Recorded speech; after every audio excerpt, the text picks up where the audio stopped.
নমস্কার, আমি কোয়েল। আপনি শুনছেন আজকের পত্রিকা ইউটিউব চ্যানেলের খবর। আজ জানাবো পশ্চিমবঙ্গ দেশ ও বিদেশের সমস্ত তাজা খবর। আপনি যদি আমাদের চ্যানেলে নতুন হয়ে থাকেন তাহলে অবশ্যই চ্যানেলটি সাবস্ক্রাইব করুন। প্রতিদিনের তাজা খবর আপনার হাতের মুঠোয় পৌঁছে দিতে আমরা সদা প্রস্তুত। তাহলে খবর শুরুতেই জানিয়ে দেই আজকের সংবাদ শিরোনাম। আইপ্যাক মামলায় 2 সপ্তাহের মধ্যে জবাব তলব সুপ্রিম কোর্টের। ইডি আধিকারিকদের বিরুদ্ধে এফআইআর স্থগিতাদেশ।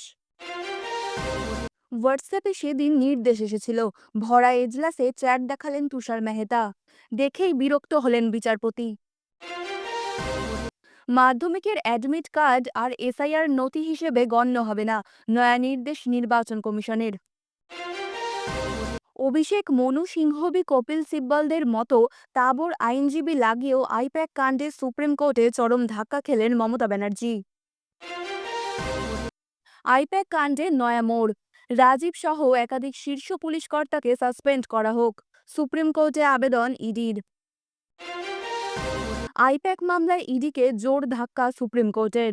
2 সপ্তাহে জবাব তলব শীর্ষ আদালতের। ধাবায় টেনে নিয়ে গিয়ে যুবতীকে গণধর্ষণ, ফের প্রশ্নের মুখে বিজেপি শাসিত রাজ্যের নারী নিরাপত্তা।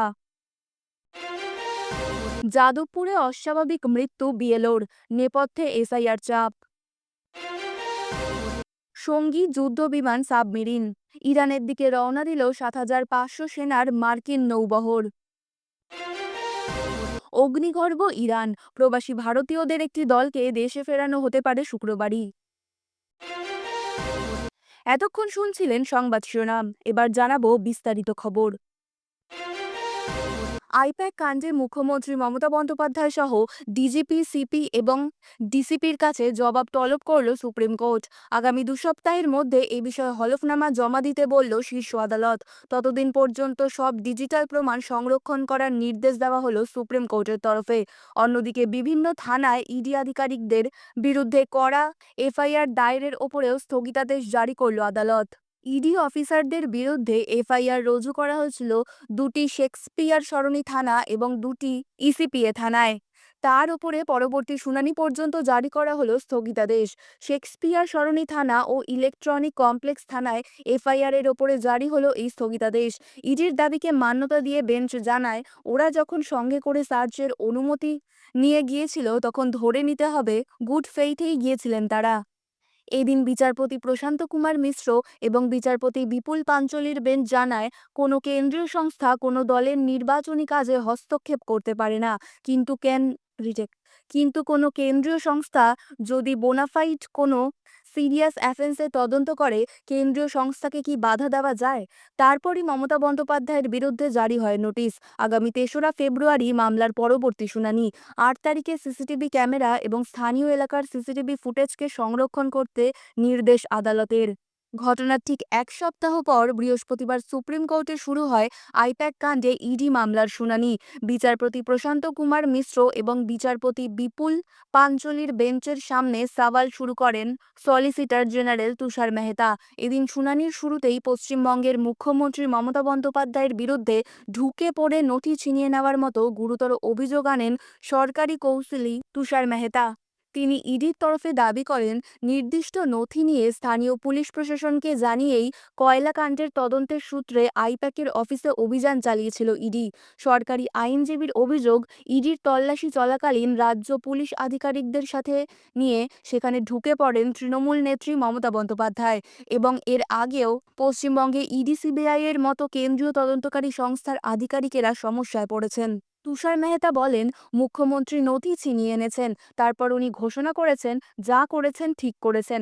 এটা চলতে দিতে থাকলে খারাপ নজির তৈরি হয়ে যাবে, কেন্দ্রীয় কর্মীদের মনোবল ভেঙে যাবে। এরকম রাজ্যের অধীনস্থ পুলিশ কর্মীরা ভাববেন তারা এভাবে মুখ্যমন্ত্রীর সঙ্গে যে কোনো জায়গায় ঢুকে ছিনিয়ে আনতে পারেন। আমি অনুরোধ করব এমন রায় দেওয়া হোক যেটা নিদর্শন হয়ে থাকবে। ওই পুলিশ আধিকারিকদের বিরুদ্ধে কড়া ব্যবস্থা নেওয়া উচিত। ডিপার্টমেন্টাল এনকোয়ারি শুরু করা হোক। আইপ্যাক মামলায় সুপ্রিম কোর্টের শুনানিতে প্রথম থেকেই আক্রমণাত্মক ইডির হয়ে সওয়ালকারী সলিসিটর জেনারেল তুষার মেহতা। বৃহস্পতিবার সুপ্রিম কোর্টের বিচারপতি প্রশান্ত কুমার মিশ্র ও বিচারপতি বিপুল মনুভাই পাঞ্চলির এজলাসে এই মামলার শুনানি ছিল। সওয়ালের শুরুতেই তুষার মেহতা আইপ্যাক কর্তা প্রতীক জৈনের বাড়িতে তল্লাশির মাঝে মুখ্যমন্ত্রীর সঙ্গে ডিজিপি রাজীব কুমারের ঢুকে পড়া ও তার ভূমিকা নিয়ে প্রশ্ন তুললেন তুষার মেহতা। ইডির তরফে আইনজীবী তুষার মেহতা সওয়াল করেন, একজন উচ্চপদস্থ পুলিশ আধিকারিক কিভাবে উর্দি পরে সেদিন মুখ্যমন্ত্রীর সঙ্গে তল্লাশির মাঝে ঢুকেছিলেন। ফাইল যখন খতিয়ে দেখছিল ইডি, তিনি কিভাবে সেটা সেখান থেকে নিয়ে আসেন। এরপরই গত শুক্রবার হাইকোর্টে হওয়া এই মামলার শুনানি। আর সেই পর্বে গোটা ঘটনাপ্রবাহ এদিন সুপ্রিম এজলাসে তুলে ধরেন তিনি। বিচারপতির কাছে একটি হোয়াটসঅ্যাপ চ্যাটের কপি দেখান তুষার মেহতা। মেহতা বলেন, সেদিন পার্টির লিগ্যাল সেল মেসেজ করে জমায়েত করতে বলা হয়েছিল।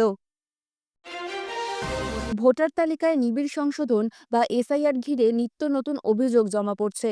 ক্ষণে ক্ষণে নতুন নির্দেশ নিয়ে অসন্তোষ প্রকাশ করছেন খোদ বিএলওরা। সেই আবহেই এসআইআর নিয়ে নতুন নির্দেশ নির্বাচন কমিশনের।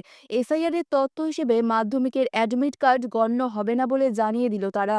মাধ্যমিকের অ্যাডমিট কার্ড এসআইআর এর নথি হিসেবে গণ্য হবে না বলে জানিয়ে দিল জাতীয় নির্বাচন কমিশন। এসআইআর নিয়ে প্রথমে মাধ্যমিকের সার্টিফিকেট গ্রহণ করা হবে বলে জানানো হয়েছিল। পরবর্তীতে সিইও দফতর থেকে বলা হয়, মাধ্যমিকের অ্যাডমিট কার্ডে যেহেতু জন্মের তারিখ রয়েছে, সেক্ষেত্রে শুনানিতে সেটি গ্রহণ করার কথা উঠে আসে। এমনকি যারা মাধ্যমিকের অ্যাডমিট কার্ড নিয়েও যারা পরীক্ষা দিতে পারেননি, যারা পড়াশোনা ছেড়ে দেন, তারাও জন্মের তারিখ হিসেবে সেটি জমা দিতে পারেন। সেই মতো জাতীয় নির্বাচন কমিশনকে আবেদন জানানো হয় রাজ্যের সিইও দফতর থেকে। কিন্তু জাতীয় নির্বাচন কমিশন স্পষ্ট ভাষায় জানিয়েছে, মাধ্যমিকের অ্যাডমিট কার্ডকে কোনোভাবেই নথি হিসেবে জন্ম তারিখের তথ্য হিসেবে বৈধতা দেওয়া হচ্ছে না। এতে নতুন করে বিভ্রান্তি তৈরি হতে পারে বলে আশঙ্কা দেখা দিয়েছে। এতদিন অনেকেই নথি হিসেবে মাধ্যমিকের অ্যাডমিট কার্ড জমা দিয়েছেন। হঠাৎ করে সেই অ্যাডমিট কার্ড নথি হিসেবে গৃহীত হবে না বলায় উদ্বেগ দেখা দিয়েছে। এমনিতেই জাতীয় নির্বাচন কমিশনের তরফে বারবার ভিন্ন ভিন্ন নির্দেশ আসা নিয়ে অসন্তোষ জন্মেছে। বারবার নির্দেশিকা পরিবর্তন ঘিরে ক্ষুব্ধ বিএলও থেকে সাধারণ মানুষ। রাজ্যের সিইও থেকে এমন একাধিক প্রস্তাব গিয়েছে, যা নাকচ করে দিয়েছে জাতীয় নির্বাচন কমিশন। সেই তালিকায় এবার নয়া সংযোজন মাধ্যমিকের অ্যাডমিট কার্ডের নথি হিসেবে ব্যবহার। শুধু তাই নয়, বিএলও অ্যাপ নিয়েও একটি নতুন অপশন চালু করেছে নির্বাচন কমিশন। গতকাল নির্বাচন কমিশন ভোটার্স পোর্টালে ভোটারদের নামে শুনানি নোটিশ জারি হয়েছে কিনা তা জানার সুযোগ দেয়। আর আজ সকালে বিএলও অ্যাপে হঠাৎ নতুন একটি অপশন দেওয়া হলো, documents updated by citizen against hearing. কি করতে হবে বিএলওদের, ইআরওদের কি করতে হবে, তাদের আদেও হিয়ারিংয়ে আসতে হবে কিনা সেসব নিয়ে বলা হলো না। আর এই কারণেই বিভ্রান্তি ছড়াচ্ছে। নির্বাচন কমিশনের সবকিছু স্পষ্ট করে বলা উচিত, এমনই দাবি করেছেন বিএলওরা। আইপ্যাক কাণ্ডে নাটকীয় মোড় সুপ্রিম কোর্টে। কেন্দ্রীয় তদন্তকারী সংস্থার আধিকারিকদের বিরুদ্ধে রুজু হওয়া 4টি এফআইআরের ওপর অন্তর্বর্তীকালীন স্থগিতাদেশ দিল বিচারপতি মনোজ মিশ্র ও বিচারপতি বিপুল পাঞ্চলির ডিভিশন বেঞ্চ। আগামী 3রা ফেব্রুয়ারি মামলার পরবর্তী শুনানি। আদালত জানিয়েছে, তদন্তের নামে কোনো রাজনৈতিক দলের নির্বাচনী প্রক্রিয়ায় হস্তক্ষেপ করা যাবে না। একই সঙ্গে সল্টলেক ও লাউডন স্ট্রিটের সিসিটিভি ফুটেজ সংরক্ষণের নির্দেশ দেওয়া হয়েছে। মামলার শুনানিতে ইডি অভিযোগ করে, আইপ্যাকের অ্যাকাউন্টে কয়লা পাচারের বিপুল টাকা ঢুকেছে এবং তল্লাশির সময় মুখ্যমন্ত্রী ও পুলিশ কর্তারা তদন্তে বাধা দিয়েছেন। পাল্টা সওয়াল করে তৃণমূলের আইনজীবীরা জানান, উদ্দেশ্য প্রণোদিতভাবে নির্বাচনী নথি ছিনিয়ে নিতেই এই তৎপরতা। বিচারপতিদের পর্যবেক্ষণ, আইনের শাসন বজায় রাখতে সব পক্ষের সওয়াল খতিয়ে দেখা প্রয়োজন। আগামী 2 সপ্তাহের মধ্যে সংশ্লিষ্ট সব পক্ষকে এই বিষয়ে বিস্তারিত জবাব জমা দিতে বলা হয়েছে। ধাবায় টেনে নিয়ে গিয়ে এক যুবতীকে গণধর্ষণের অভিযোগ উঠল 5 যুবকের বিরুদ্ধে। সোমবার গভীর রাতে চাঞ্চল্যকর এই ঘটনাটি ঘটেছে হরিয়ানার বাহাদুরগড়ে। ইতিমধ্যেই 4 অভিযুক্তকে গ্রেপ্তার করেছে পুলিশ। বাকি একজনের খোঁজে চলছে তল্লাশি। পুলিশ সূত্রের খবর, বছর 42-এর ওই যুবতী উত্তরপ্রদেশের বাসিন্দা। হরিয়ানায় তার এক আত্মীয় বাস করেন। সেই সূত্রেই কাজের খোঁজে তিনি রাজ্যে আসেন। যুবতীর সঙ্গে এসেছিলেন তার কাকা। জানা গিয়েছে, সোমবার রাত 2টো নাগাদ তারা পণ্ডিত শ্রীরাম শর্মা মেট্রো স্টেশনের কাছে নামেন। তাদের নিয়ে যেতে সেখানেই আসার কথা ছিল তাদের আত্মীয়র। অভিযোগ, যুবতী এবং তার কাকা যখন রাতের অন্ধকারে সেখানে অপেক্ষা করছিলেন, সেই সময় সেখানে আসেন ওই ৫ যুবক। এরই মধ্যে সেখানে পৌঁছে যান তাদের আত্মীয়। অভিযোগ, যুবতীর কাকা এবং তার আত্মীয়ের সঙ্গে বচসায় জড়িয়ে পড়ে ৫ যুবক। শুধু তাই নয়, তাদের মারধর করে সেখান থেকে তাড়িয়ে দেওয়া হয়। এরপরই যুবতীকে টেনে হিঁচড়ে একটি ধাবায় নিয়ে গিয়ে গণধর্ষণ করা হয় বলে অভিযোগ। নির্যাতিতার দাবি, গণধর্ষণের পাশাপাশি তাকে বেধড়ক মারধর করে অভিযুক্তরা। সবশেষে যুবতীর কাছ থেকে সমস্ত টাকা পয়সা কেড়ে নিয়ে পালায় দুষ্কৃতীরা।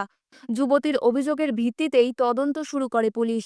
পুলিশ সূত্রের খবর, কুকর্ম করার আগে ওই ধাবা থেকেই মদ কেনেন অভিযুক্তরা।